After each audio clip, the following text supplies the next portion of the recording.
พิธีเปิดประมูลเลขทะเบียนยานพาหนะทางบกประเภทรถ4ล้อเลขทะเบียนรถเลขงามหรือ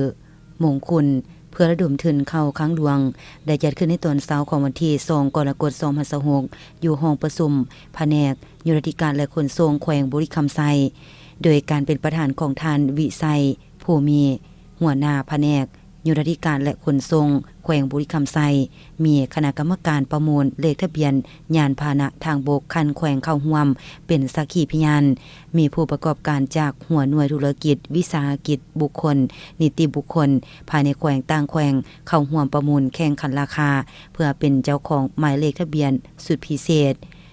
การจัดงานประมูลในครั้งนี้มีจุดประสงค์หลักเพื่อหันเอาทรัพย์สินของรัฐหมายเลขทะเบียนรถให้กลายเป็นทุน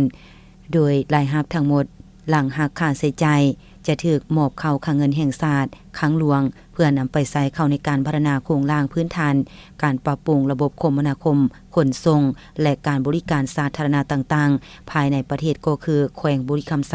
ให้มีความทันสมัยและปลอดภัยยิ่งขึ้นหมายเลขทะเบียนที่นำมาดำเนินการประมูลในรอบนี้ประกอบมี